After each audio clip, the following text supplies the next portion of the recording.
Welcome back to Historical Context. Today we start a new unit, and this unit is going to cover roughly the first 2 to 3 decades of the Jamestown colony. So we're finally here after 30 episodes of talking about American history. Who would have thought it would take 30 episodes to get to Jamestown, the British colony? But before we dive straight into the settlers landing in Virginia and getting started, we need some context as to how they got there. And in 1602, you'll recall the Roanoke colony was missing. Sir Walter Raleigh's star is falling. And a man by the name of Bartholomew Gosnold, his star was rising. And without Gosnold, there likely isn't a Jamestown colony. But why have we never heard of him? Well, let's see what the story is behind this. Gosnold knew and had sailed with Sir Walter Raleigh before, but little is actually known of him prior to 1602. In 1602, Gosnold receives royal backing to colonize an area near modern-day Massachusetts. Gosnold wanted to colonize in America just as Sir Walter Raleigh had, but unlike Raleigh, he was personally going to go over there. On March 26th, 1602, Gosnold left England, and in May he reached the coastline of modern-day New England. And immediately as he's approaching the coastline, he spots some people in a small boat. And he did write 2 things about this trip. Let's take a look at his writing. From the said rock came toward us a Biscay shallop with sail and oars, having 8 persons in it, whom we supposed at first to be Christians distressed. But approaching us nearer, we perceived them to be savages. These coming within call hailed us, and we answered. Then after signs of peace, and a long speech by one of them made, they came boldly aboard us, being all naked, saving about their shoulders certain loose deer skins, and near their waists seal skins tied fast, like to Irish demi trousers. Gosnold goes on. One that seemed to be their commander wore a waistcoat of a black work, a pair of breeches, cloth stockings, shoes, hat, and band. 1 or 2 more also had a few things made by some Christians. These, with a piece of chalk, described the coast thereabouts, and could name Placentia of Newfoundland. They spoke diverse Christian words and seemed to understand much more than we, for want of language, could comprehend. Now this is a vast difference from Verrazano's trip.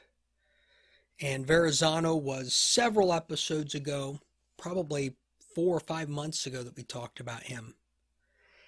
And his vision of the natives, and now you have Gosnold approaching natives who are essentially on a sailboat. First time we've heard about natives using sails, and you got to believe at some point some assimilation here is occurring. And again, this is in an area of New England. We're still 18 years away from Plymouth. So already natives are demonstrating some European habits, European ingenuity into their lives, including the language. And I think that's important to understand prior to looking at the colonization of America. So we move forward to May 15th, 1602. And they come upon a location. They've moved a bit south, still in New England. And I think you're going to recognize where they're at. Let's take a look at the writing. The 15th day, we had again sight of the land, which made a head, being as we thought an island, by reason of a large sound that appeared westward between it and the main. For coming to the west end thereof, we did perceive a large opening.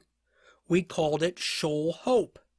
Near this cape we came to fathom anchor in 15 fathoms, where we took great store of codfish, for which we altered the name and called it Cape Cod. That's right, Cape Cod got its name before anybody was even settling in Massachusetts. That's something I didn't know prior to reading this, and I hope it's something that's caught you by surprise as well. A week later, Gosnold's journey continued, and more relatable destinations get named. Let's have a look. From this opening, the main lie southwest, which coasting along we saw a disinhabited island, which so afterward appeared unto us, we bore with it, and named it Martha's Vineyard. So again, Martha's Vineyard, a popular travel location for many U.S. presidents, was named long before colonization by the English of the East Coast occurred. Gosnold also came upon and named Elizabeth's Island after the monarch. Gosnold began to make preparations to build a fort and settlement. So Gosnold is looking to colonize essentially Massachusetts here in 1602. On June 5th, they have an encounter with a large group of natives, and that encounter ends peacefully. But in the writing by June 11th, relations with the natives deteriorated greatly. Let's have a look. These 4 purveyors, whom I counseled to keep together for their better safety, divided themselves, 2 going one way and 2 going another, in search of as foresaid. One of these petty companies was assaulted by 4 Indians, who with arrows did shoot and hurt one of the 2 in his side. The other, a lusty and nimble fellow, leaped on and cut their bowstrings, whereupon they fled. Being late in the evening, they were driven to lie all night in the woods, not knowing the way home through the thick rubbish, as also the weather was somewhat stormy. The want of these sorrowed us much, as not able to conjecture anything of them unless very evil. So the attack really upsets Gosnold, and he's taking stock of his situation. He's got poor relationships, poor supplies, and Gosnold decides he's not going to do like many of the others that we've covered on this program in the past. And on June 18th, he leaves for England. So Gosnold's quick attempt to colonize that area doesn't work. But upon his return to England, Gosnold begins to seek financial backers for a colony in America. So Gosnold isn't giving up. And he's not the only person to explore the Massachusetts area. We've obviously covered others in the past, but in 1603 and 1605, Martin Pring and George Weymouth also explore the Maine and Massachusetts coastline. So again, this is nothing new. Gosnold was able to obtain investments from a few individuals and ends up forming the Virginia Company, also known as the London Company. Now, a major change occurs during this time in England. In 1603, Queen Elizabeth dies, and without an heir, a cousin, King James I, becomes England's new monarch. Sir Walter Raleigh, at this time, falls out of favor and is jailed by James I, and he no longer becomes a factor in the movement to colonize Virginia. In 1606, King James I grants a royal charter to the Virginia Company and a newly formed Plymouth Company to colonize the east coast of the modern-day United States. The Plymouth Company was chartered to colonize what we would call modern-day New England, while the Virginia Company was granted land to the south, what we would call the modern-day Southeast. While the charters actually overlapped, there were parts of the country that both had authority to colonize. They could do so as long as their colonies were at least 100 miles apart from one another. By the way, you might be wondering why the Plymouth Company would form in 1606 but have no colony. You know, the Plymouth colony doesn't come along till 1620. There is an answer to that, and we'll answer that after we get done with our Jamestown unit. The purpose of these two distinct companies/colonies is found within the 1606 First Charter of Virginia. Let's have a look. And to that end, and for the more speedy accomplishment of their said intended plantation and habitation there, are desirous to divide themselves into two separate colonies and companies, the one consisting of certain knights, gentlemen, merchants, and other adventurers of our city of London and elsewhere, which are from time to time shall be joined unto them, which do desire to begin their plantation and habitation in some fit and convenient place between 4 and 30 and 1 and 40 degrees of the said latitude alongst the coast of Virginia and the coasts of America aforesaid, and the other company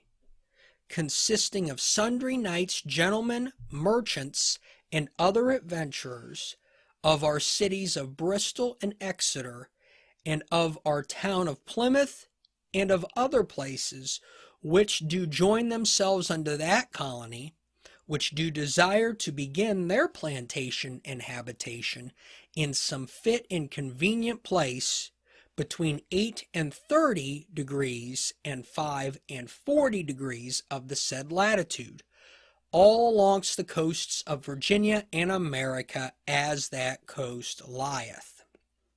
So the reason for two companies and two territorial divides is because King James wanted people from one town to go to one place, or group of towns, that being London essentially, and the other, Bristol, Exeter, Plymouth, to go to another place. The charter goes on to identify the main investors of the Virginia Company as Sir Thomas Gates, Sir George Somers, Richard Hakluyt, and Edward Maria Wingfield. While many people believe that Virginia was founded to grow tobacco, it's actually not true.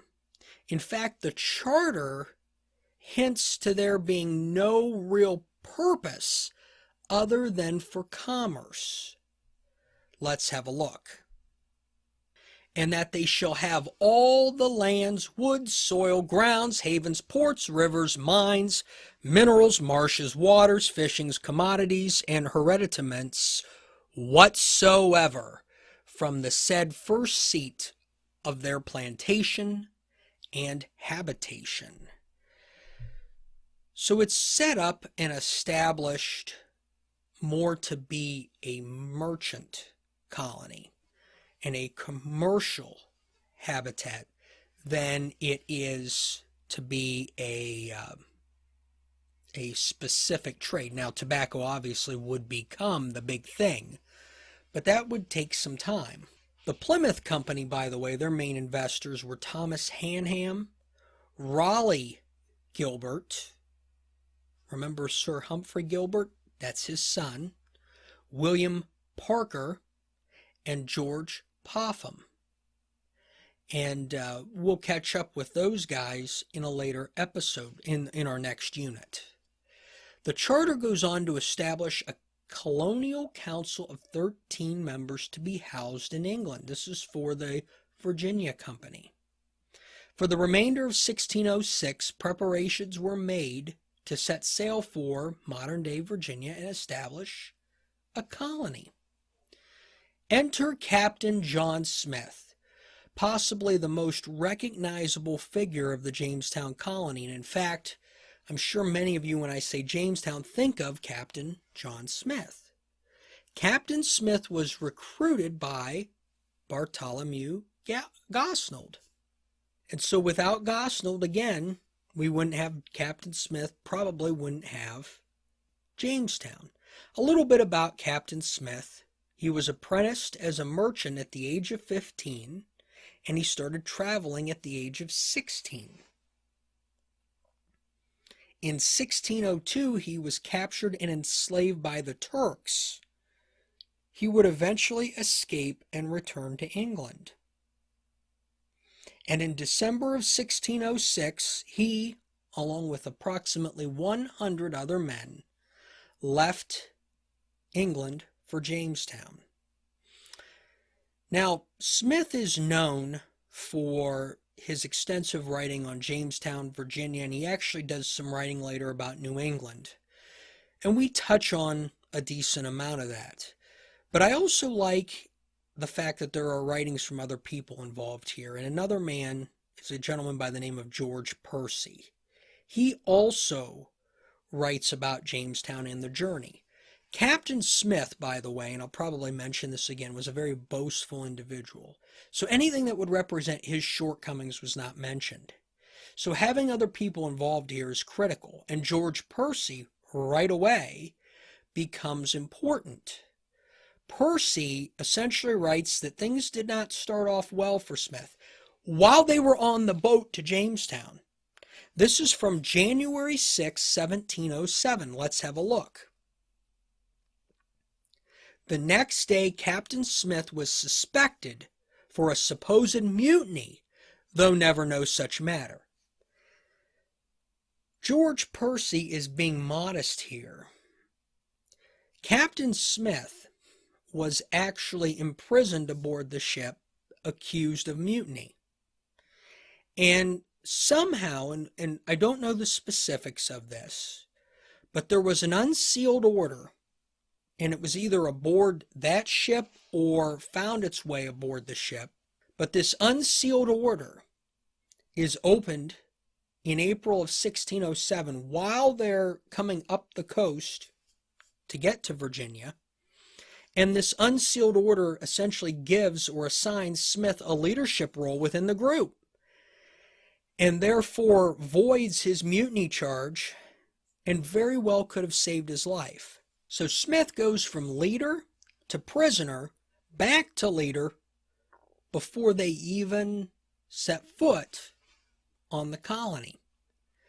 On May 14th, 1607, the group landed in Virginia and settled Jamestown, obviously named after King James I. Edward Maria Wingfield, who you remember being a main investor of the Virginia colony, is named the colony's first governor. Wingfield also writes about his experience, which we will have some access to.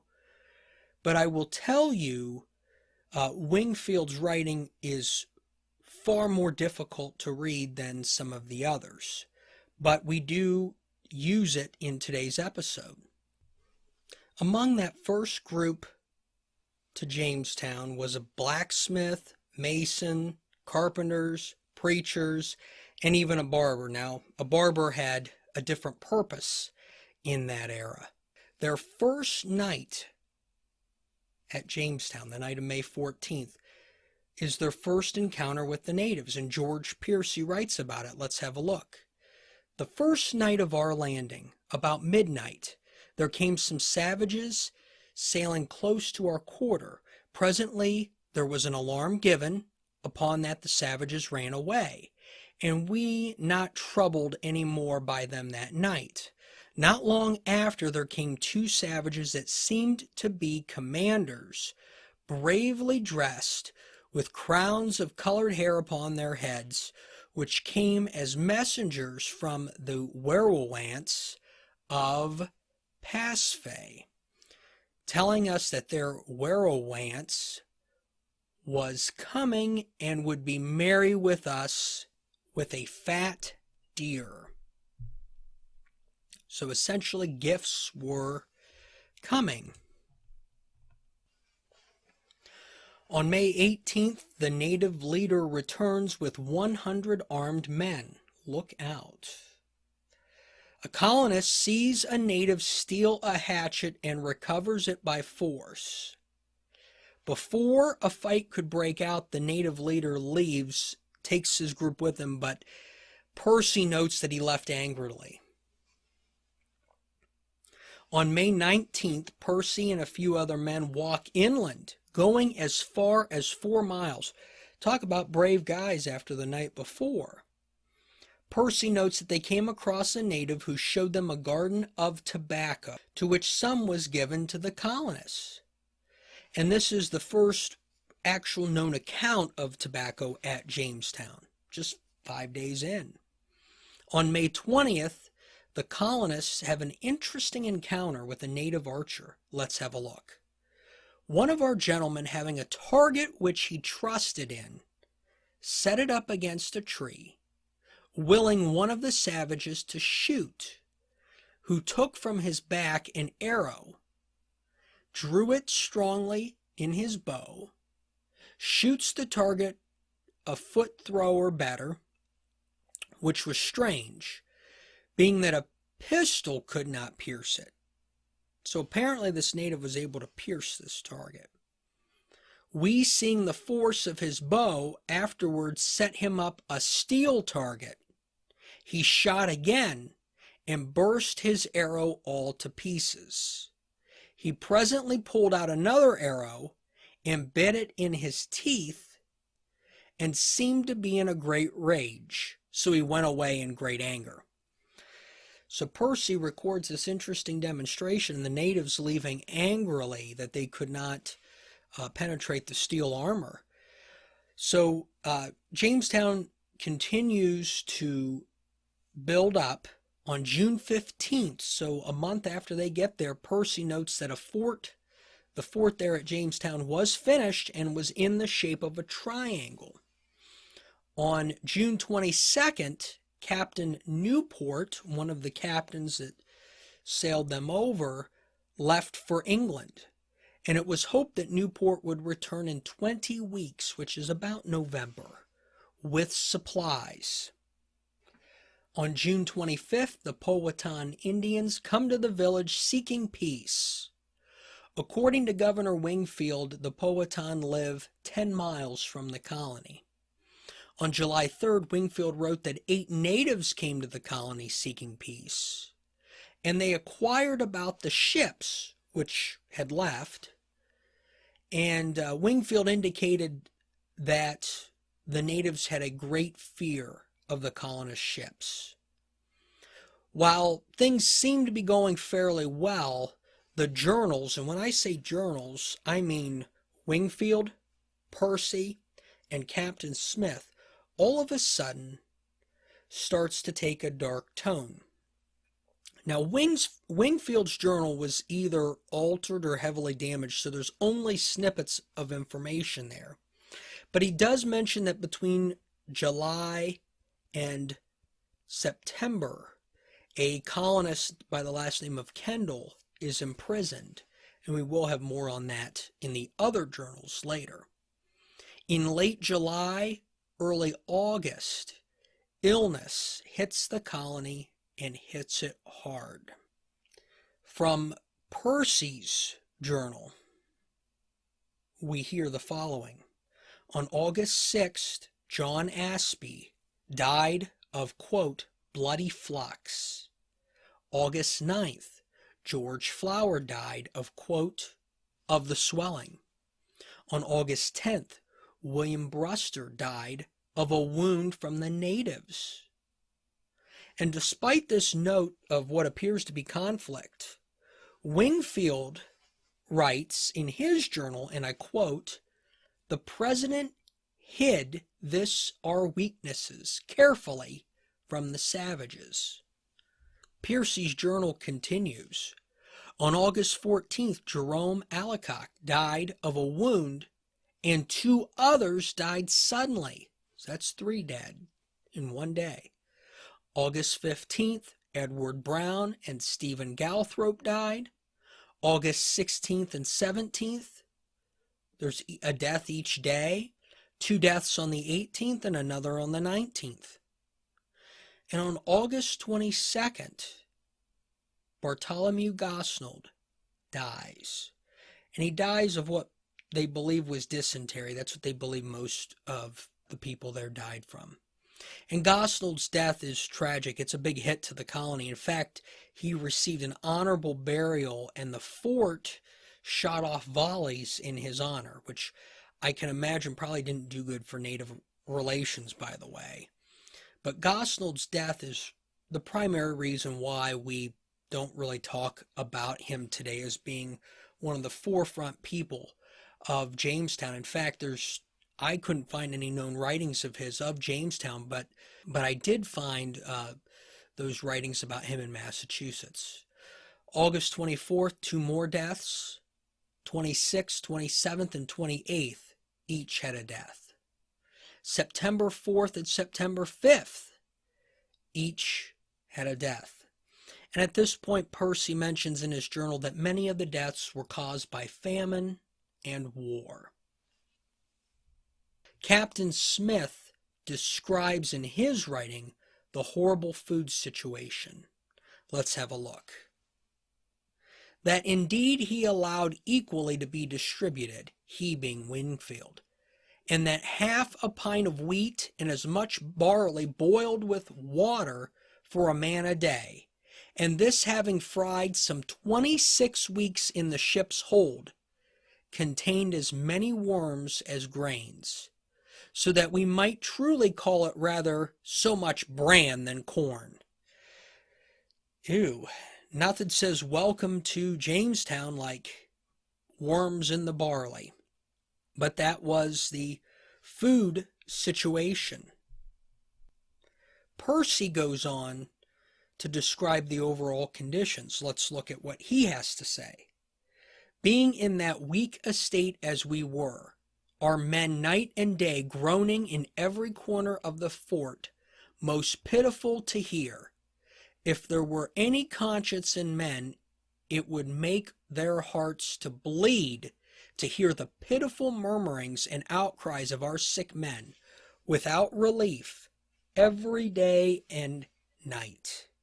For the space of 6 weeks, some departing out of the world, many times 3 or 4 in a night. In the morning their bodies trailed out of their cabins like dogs to be buried." So you would wake up in the morning and you would actually see somebody's body hanging out of apparently their cabin. So Jamestown was clearly significantly challenged. On September 11th, George Percy describes a change being made. Let's have a look.